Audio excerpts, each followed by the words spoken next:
야고보서 시즌 2의 첫 번째 시간입니다. 지난주 구약 이사야서 마지막 설교의 주제가 참된 믿음이었죠. 오늘 신약 야고보서 첫 번째 설교의 주제도 역시 참된 믿음입니다. 하나님께서 우리에게 원하시는 것은 오직 믿음입니다. 믿음으로 구원을 얻고 우리는 믿음으로 하나님의 자녀가 됩니다. 그런데 믿음에는 참된 믿음, 진짜 믿음이 있고요. 또 거짓된 믿음, 가짜 믿음도 있습니다. 지난주에 들었던 이사야 설교에서 거짓된 믿음이 어떤 식으로 드러났습니까? 겉으로는 믿는 척하지만 정작 어려움을 당하면 하나님을 탓하는 것, 또 자신이 죄인이라고 고백은 하면서 정작 행동은 변하지 않는 것, 자기만 옳고 남은 틀렸다, 자기만 깨끗하고 남은 더럽다 라고 하는 것. 지난주에 들었던 이런 내용들을 우리는 오늘 신약의 야고보서에서도 동일하게 듣게 됩니다. 오늘 이 말씀을 통해서 거짓 믿음이 무엇인가를 분별하고 참된 믿음이 성숙되는 그런 은혜가 우리 모두에게 함께 하시기를 바랍니다. 먼저 야고보서라는 성경에 대해서 간략히 설명을 드리겠습니다. 야고보서라는 게 책 제목이니까요. 당연히 저자는 야고보입니다. 그런데 신약 성경을 보면 야고보라는 이름이 굉장히 많이 등장을 해요. 왜 그럴까? 신약의 야고보라는 이름은 구약의 야곱과 같은 말입니다. 그러니까 아주 흔할 수밖에 없죠. 참고로 구약의 야곱은 영어로 제이콥이라고 표현하는데 신약의 야고보는 그와 달리 영어로 제임스라고 표기합니다. 이게 좀 어렵죠. 예수님의 12 제자 중에도 세베대의 아들 야고보, 또 알페오의 아들 야고보, 이렇게 2명의 야고보가 있습니다. 12명 중에 2명이 야고보예요. 그런데 이 야고보서를 기록한 야고보는 그 12 제자 중의 한 명이 아니고요. 예수님의 친동생 야고보입니다. 마태복음 13장 55절 보면은 예수님의 동생으로 야고보, 요셉, 시몬, 유다라는 이런 4명의 이름이 나옵니다. 예수님의 공생의 기간 동안에는 형인 예수가 그리스도라는 사실을 그 동생들이 믿지 않았습니다. 부활하신 예수님을 만나고 나서야 예수님을 그리스도로 영접했습니다. 사도 바울은 고린도전서 15장에서 부활하신 예수님을 직접 만난 사람들에 대해서 소개를 하는데요.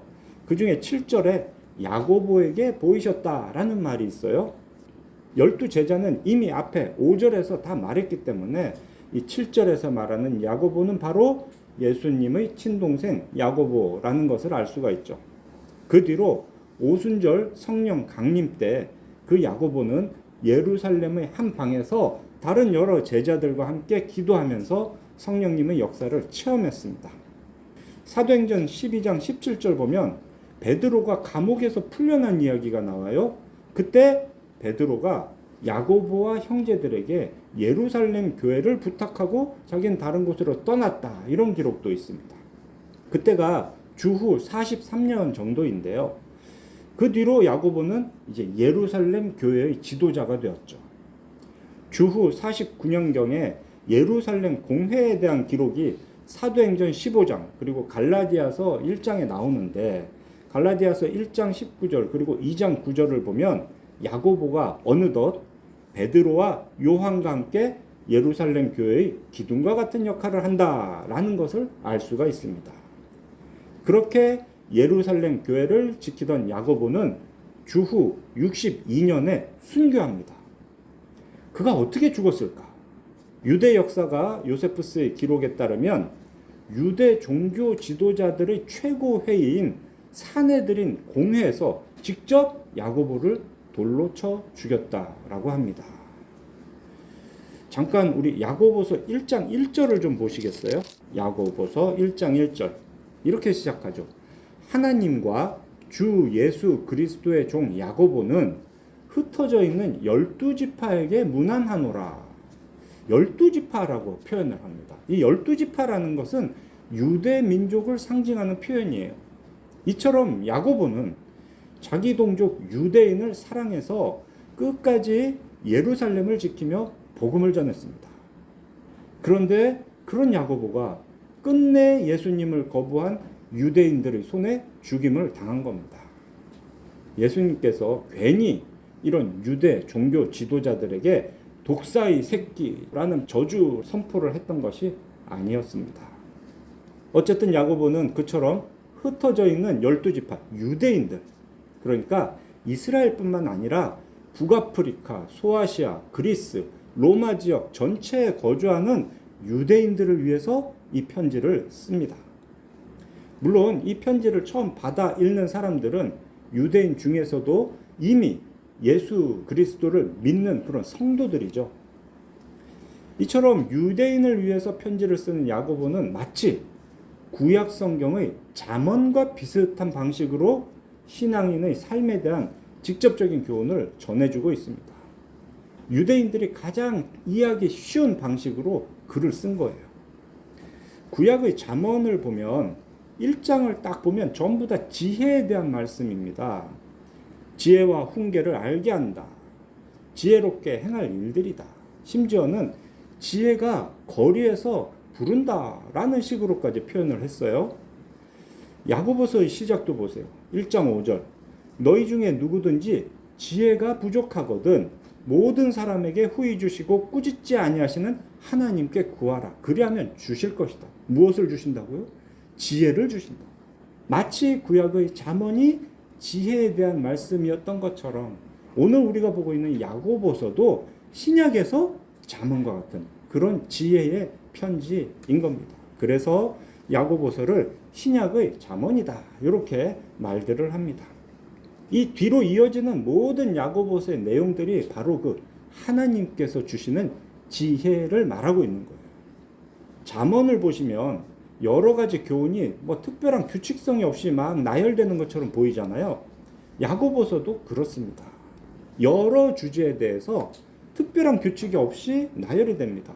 특별한 규칙이란 건 이런 거죠. 어떤 주제에 대해서 서론, 본론, 결론 이런 게 있는 거예요.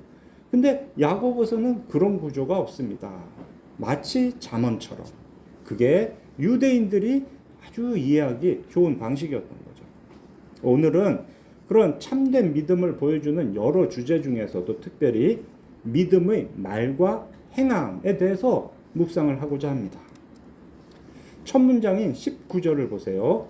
사람마다 듣기는 속히 하고 말하기는 더디하며 성내기도 더디하라. 듣기는 빠르게 해라. 말하기는 천천히 해라. 말하기를 조심하라 라는 그런 식으로 우리가 이해할 수 있죠. 뒤에 나오는 26절도 말과 관련이 있습니다. 누구든지 스스로 경건하다 생각하며 자기 혀를 재갈 물리지 아니하고는 자기 마음을 속이면 이 사람의 경건은 헛것이다 라고 합니다. 이 혀를 재갈 물린다 라는 거 역시 말을 조심해라 라는 의미죠. 여기뿐만이 아닙니다. 뒤에 나오는 3장 1절부터 12절까지는 전체가 말을 조심해라 라는 내용입니다. 말에 실수가 없어야 된다라고 하고 말을 제어하는 재갈, 이때 말은 타고 다니는 말입니다. 그 말을 조종하는 재갈이 있다. 큰 배를 조종하는 작은 키가 있지 않느냐. 나무를 태우는 작은 불씨가 있지 않느냐. 이런 식으로 우리의 작은 혀가 이 몸 전체를 다 조종한다. 그런 이야기들을 해주고 있어요. 이런 식의 교훈의 원조도 역시 잠언입니다. 구약 잠언 10장 9절에 이런 말씀이 있어요. 말이 많으면 허물을 면하기 어려우나 그 입술을 제어하는 자는 지혜가 있다. 오늘 보고 있는 야고보서 말씀과 똑같죠. 역시 야고보서는 잠언과 비슷한 점이 아주 많습니다. 이제 이 말에 대해서 생각을 해봅시다.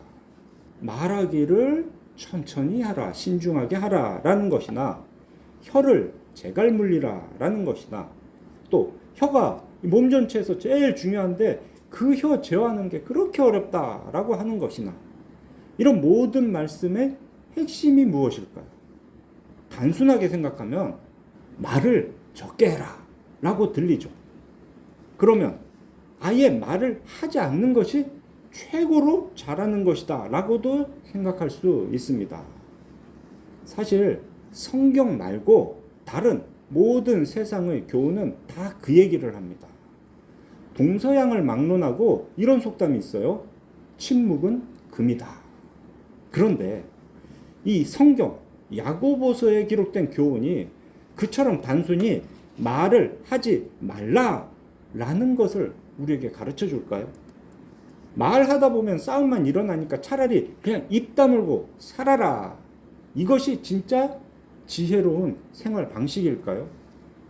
전혀 그렇지 않습니다. 야고보서가 말하는 것, 잠언이 말하는 참된 지혜의 교훈은 바른 말을 해라. 말을 할 때 똑바로 해라. 그리고 말한 대로 행하라 라는 것입니다. 이렇게 이해해야 하는 근거는 3장 1절에서 그 예를 볼 수가 있습니다. 3장 1절 보세요. 너희는 선생된 우리가 더 큰 심판을 받을 줄 알고 선생이 많이 되지 말라라고 하십니다. 그러면 이미 성경을 가르치는 교사인 저는 이런 말씀을 들을 때 어떻게 해야 되겠습니까?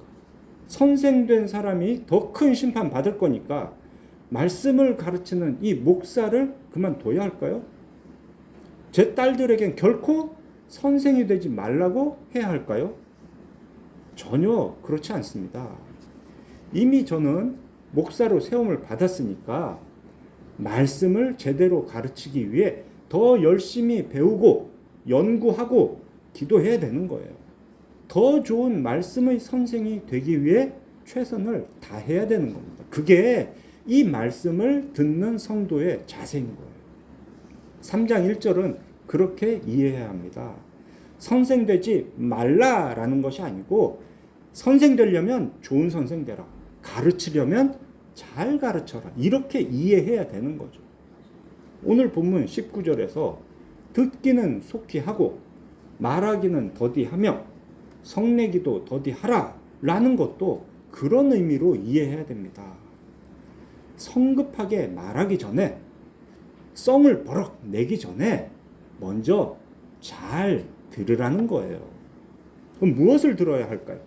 그냥 일반적으로 남의 말을 잘 들어라 이런 얘기가 아닙니다. 그거는 세상 사람들의 교훈이고요. 이어지는 21절에서 그것을 알 수가 있어요.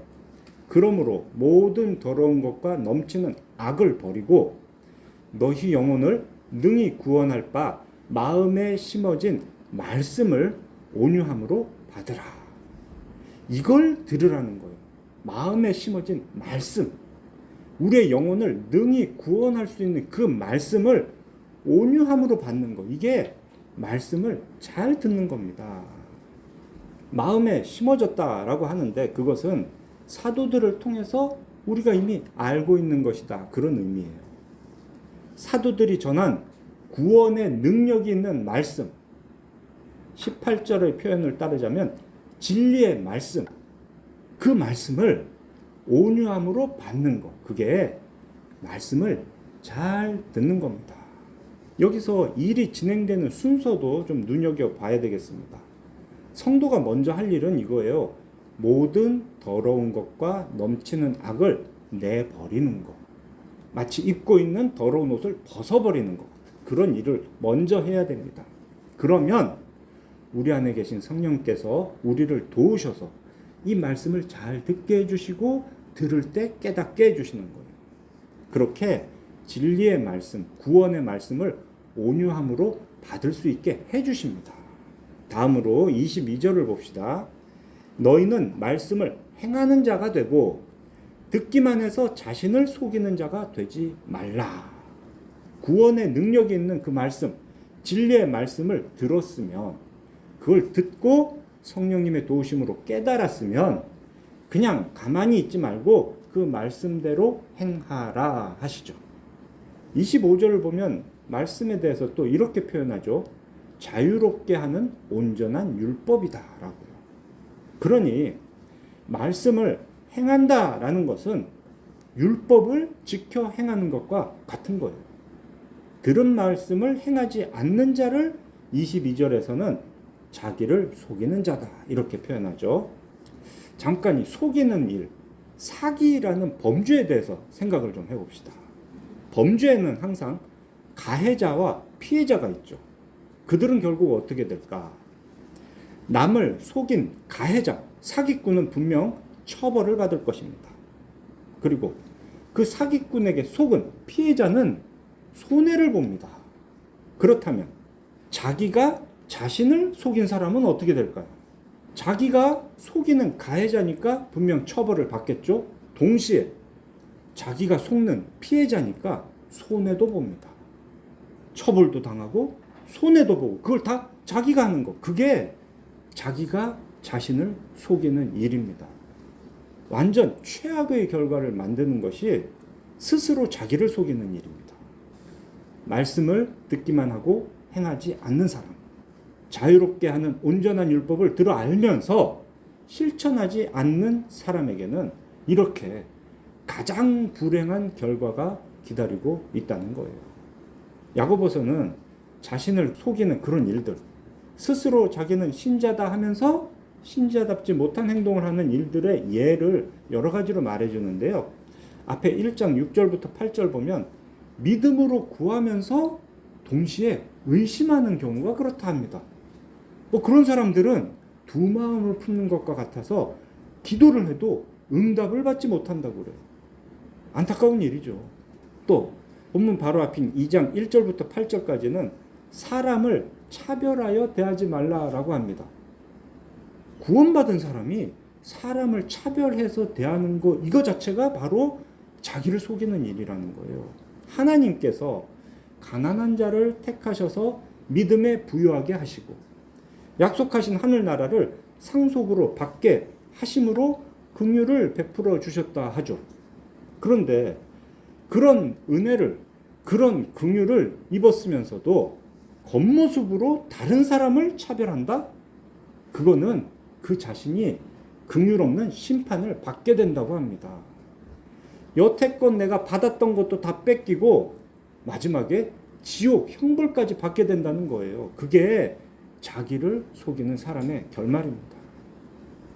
또 이 다음 3장 9절 보면 하나님을 찬송하는 이 입으로 다른 사람을 저주하는 것도 오늘 본문 22절의 말씀대로 말씀을 듣기만 하고 행함이 없는 사람과 같은 거예요.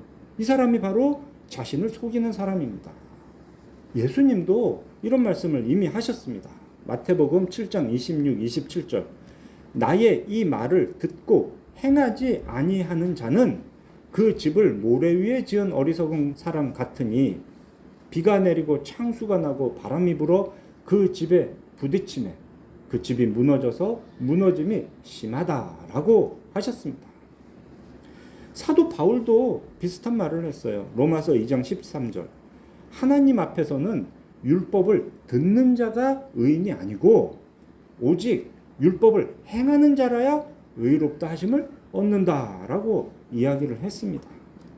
이렇게 보면 역시 야고보서가 가르쳐주는 지혜는 그냥 보통 세상 사람들이 다 일반적으로 말하는 그런 교훈과는 다른 이야기입니다. 단순히 침묵이 금입니다. 혀를 잘 단속해서 말로 사고치지 마세요. 이런 교훈이 아닌 거예요.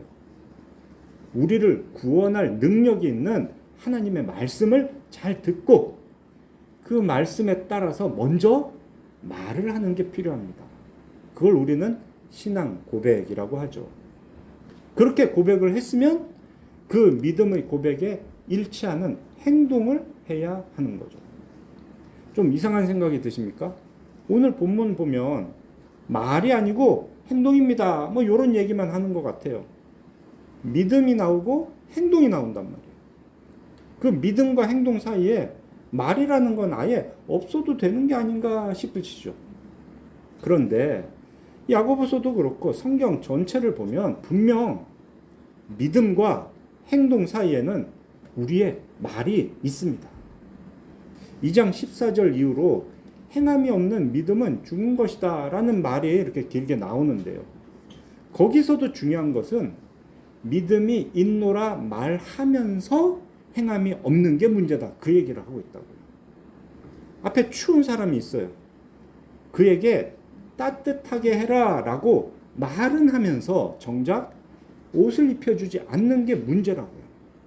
믿음이라는 것이 우리 마음에 있다면 그것을 첫째, 말로 표현해야 됩니다. 그리고 그렇게 표현한 말대로 행동하는 것, 이것이 성경에서 말하는 우리가 할 일입니다. 예수님의 말씀을 한번 들어볼까요? 마태복음 21장 28절 이후로 예수께서 예루살렘에서 백성들의 장로에게 들려주셨던 이야기인데요. 너희 생각엔 어떠하냐 라면서 예수님이 이런 말씀을 하십니다. 어떤 사람에게 두 아들이 있는데 맏아들에게 가서 이르되 예, 오늘 포도원에 가서 일하라 하니 그 맏아들이 대답하기는 이렇게 합니다. 예, 아버지, 가겠습니다. 해놓고 가지 않았답니다. 근데 둘째 아들에게 가서 아버지가 또 그렇게 이야기를 하니까 이 둘째 아들은 대답하기를 이렇게 했어요. 싫어요 라고. 그렇게 했다가 그 후에 뉘우치고 가서 일을 했다. 예수님이 물어보십니다. 둘 중 누가 아버지의 뜻대로 하였느냐. 이 과정에 분명 말로 표현된 대답이 있습니다. 예, 아버지, 가서 할게요 하는 아들이 있고 싫어요 하는 아들이 있었던 거예요. 둘 중에 싫어요 했다가 뉘우치고 간 아들이 옳다라는 것이 이 질문의 답이죠. 그런데 생각해 보세요. 진짜 아버지가 가장 원하는 것은 무엇이겠습니까? 가서 일하라 했더니 네, 아버지, 제가 가겠습니다 하곤 가서 일하는 아들이 최고인 거예요. 그러니 우리는 이 야고보서의 이 본문을 볼 때 마음속에 있는 믿음이 입으로 말로 표현되고 그 말대로 행동하는 것, 이걸 지금 우리에게 가르쳐 준다라고 이해하셔야 됩니다. 차근차근 읽어보시면 다 중간에 말이 들어있어요. 그렇게 믿음의 고백대로 행하는 중요한 실천의 사례가 바로 마지막 27절입니다. 하나님 아버지 안에서 정결하고 더러움이 없는 경건은 곧 고아와 과부를 그 환난 중에 돌보고 또 자기를 지켜 새 속에 물들지 아니하는 그것이니라. 앞에서 우리가 먼저 잘 들어야 되는 그 말씀이 곧 자유롭게 하는 온전한 율법이라고 했죠. 그렇게 온전한 율법의 대표가 무엇입니까? 십계명입니다. 십계명을 또 크게 둘로 구별하면 하나님 사랑, 이웃사랑이라고 할 수 있죠. 그 중에서 이웃사랑을 실천하는 많은 계명들 중에 가장 상징적인 일이 바로 고아와 과부를 그 환난 중에 돌보는 것입니다. 그게 이웃사랑의 아주 상징적인 이야기로 성경에서 계속 언급이 돼요. 자, 그렇다면 십계명 중에 앞부분 하나님 사랑을 실천하는 가장 상징적인 일은 무엇일까? 그게 오늘 본문을 보면 자기를 지켜 새 속에 물들지 않는 것이라고 되어 있습니다. 자, 그렇다면 자기를 지켜 새 속에 물들지 않는 것, 달리 말하면 하나님 사랑의 가장 구체적인 실천사항은 무엇일까요? 본문에 나오는 이야기는 아니지만 그것은 바로 안식일을 거룩하게 지키는 것입니다. 신약의 기준으로 하자면 주일을 거룩하게 지키는 것이에요. 주일을 거룩하게 지키는 게 세상 사람들과 믿음의 사람을 구별하는 가장 중요한 키포인트입니다. 이처럼 믿음과 일치하는 행함은 십계명으로 대표되는 이 하나님의 율법을 잘 지키는 것입니다. 고아와 과부를 돌보면 그냥 그걸로 끝이 아니고요. 주일만 거룩하게 지키면 그걸로 끝이 아닙니다. 십계명 전체를 다 잘 지켜야 돼요. 뿐만 아니라 예수께서 재해석하신 율법을 전부 지켜야 합니다. 원수를 사랑하라 하는 것까지 지켜야 되는 거죠. 그것이 야고보서에서 말하는 참된 경건이고요. 그것이 참된 믿음의 열매, 행위입니다. 참고로 종교 개혁을 했던 루터 선생은 로마서 주석에서 믿음과 행함에 대해서 이렇게 설명을 합니다. 일단 믿음은 살아있고 부지런하다. 활동적이고 힘이 있다. 그런데 그 믿음은 결코 선을 행해야 하는지에 대해서 질문하지 않는다. 믿음은 그런 질문이 나오기 전에 이미 선을 행해 왔으며 지금도 선을 행한다. 말씀의 의미를 한번 잘 생각해 보세요. 우린 질문하고 싶잖아요. 내가 하는 일이 제대로 믿는 거대로 하는 거 맞습니까? 그럼 이런 일 저런 일을 해야 되는 겁니까? 우리 마음 같아서는 이런 질문이 나오잖아요. 그런데 진짜 믿음은 그런 질문 안 하고 그냥 한다는 거예요. 루터의 말은 이렇게 마무리됩니다. 불에서 열과 빛을 분리할 수 없는 것처럼 믿음과 행함을 분리하는 것은 불가능하다라고요. 여러분들 혹시 들어보셨을지 모르겠어요. 루터가 이 야고보서를 두고 지푸라기 서신이다. 뭐 별 가치 없다라고 말한 적이 있거든요. 그런데 루터도 역시 이와 같이 믿음에 합당한 삶에 대해서 분명하게 정의를 하고 있습니다. 자, 다시 25절을 보면 자유롭게 하는 온전한 율법을 거울에 비유하고 있죠. 이것도 좀 잠깐 생각을 더 해봐야 되겠습니다. 그 거울, 율법을 통해서 자신을 들여다보면 뭐가 보일까? 첫째, 21절에서 말하는 자신의 모든 더러운 것과 넘치는 악을 볼 수가 있습니다. 우리는 율법을 통해서 내가 얼마나 죄인인가를 깨닫게 됩니다. 그래서 겸손하게 말씀 앞에 엎드려 회개할 수 있는 거죠. 그런데 볼 수 있는 게 또 있어요. 둘째, 죄로 인해 죽은 내게 새 생명 주신 하나님의 은혜도 우리는 율법을 통해서 볼 수가 있습니다. 그 율법 안에서 우리를 건져주셨어요. 우리를 살려주셨다고요. 그러니 감사하는 마음을 가질 수가 있는 거죠. 그 감사하는 마음으로 말씀을 지켜 실천하는 것이 옳습니다. 이처럼 거울을 통해, 율법을 통해서 두 가지를 볼 때 우리는 여기에 정직하게 행해야 되는 거죠. 겸손하게 회개하거나 담대하게 말씀을 지켜 행하거나 그렇게 행할 때 하나님께서 주시는 복을 우리는 충만히 누릴 수가 있습니다. 이것이 바로 하나님께서 우리에게 주시는 약속입니다. 사랑하는 우리 필그림교회 성도 여러분, 누가복음 18장 8절에서 예수님 이런 말씀을 하셨어요. 내가 너희에게 이르노니 속히 그 원한을 풀어주시리라. 그러나 인자가 올 때, 인자가 예수님이죠. 그러니까 예수님이 다시 오실 때 세상에서 믿음을 보겠느냐 하시니라. 진짜 믿음 보기는 쉽지 않을 거야 라고 하시는 거죠. 그리스도께서 다시 오시는 재림의 날, 마지막 심판의 날에 찾으시는 것 역시 오직 참된 믿음입니다. 그 참된 믿음은 분명 내용이 있어요. 진리의 말씀이라고도 하고 우리의 영혼을 구원할 말씀이라고도 하고 자유롭게 하는 온전한 율법이라고도 하는 그 내용이 있어요. 구약에서는 그 내용이 어떻게 전달이 되었습니까? 언약의 계승을 통해서 참된 믿음의 기준이 세워졌어요. 그래서 하나님은 택하신 자들을 언약 백성이라고 하셨죠. 이사야서에서 강조되었던 두 가지, 오실 메시아가 하실 일, 백성의 언약이 되시고 이방의 빛이 되신다. 그런데 그 백성의 언약 된다는 게 언약 백성 중에 남은 자를 구원하신다라는 거였잖아요. 언약 백성이라는 그런 명칭이 구약에선 중요했고요. 구약에선 그래서 그들이 고백하던 믿음의 기준은 언약이었습니다. 그런데 이미 예수 그리스도께서 많은 언약을 이루셨습니다. 그런 신약 공동체에서는 이제 그것이 언약의 계승이라는 거에서 신앙 고백이라는 것으로 변화가 됐습니다. 그래서 신약 교회는 신앙 고백 공동체라고 말하는 겁니다. 지난 2000년 동안 교회는 진리의 말씀, 우리의 영혼을 구원할 말씀, 자유롭게 하는 온전한 율법을 신앙 고백을 통해서 계속 이어져 내려왔던 거예요. 우리는 우선 그런 신앙 고백을 잘 배워야 됩니다. 그걸 잘 익혀서 고백이니까 나의 입으로 고백할 수 있어야 돼요. 그렇게 하고 그 신앙 고백과 일치하는 삶을 살아야 되는 겁니다.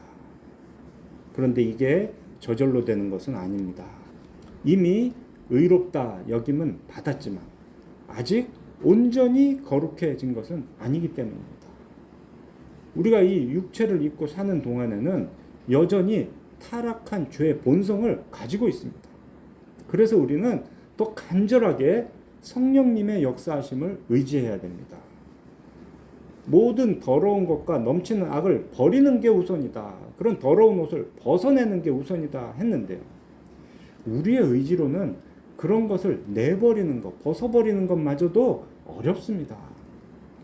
그런데도 우리가 그것을 할 수 있는 이유는 우리의 영혼을 구원하시는 그 말씀, 진리의 말씀이 이미 우리 마음에 심겨졌기 때문입니다.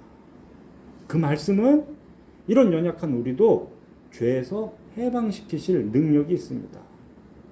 그 말씀은 이렇게 의지가 부족한 우리도 말씀에 순종하여 행하게 하실 그런 능력이 있습니다. 문제는 자신이 자신을 속이지 않는 거예요. 이 정도는 충분해 라면서 자신을 속이지 않는다면, 네가 뭘 할 수 있겠어 라면서 자신이 속지 않는다면 우리는 성령님의 도우심을 힘입어 그 거룩함의 과정, 성화의 과정을 걸어갈 수가 있습니다. 하나님에 대한 바른 지식을 가지고 그 지식에 동의해서 입으로 고백하면서 그 하나님을 전적으로 의지함으로 행하는 일에 복을 받고 하나님의 의를 이루어가는 우리 모두가 되시기를 삼위일체 하나님의 이름으로 축원합니다.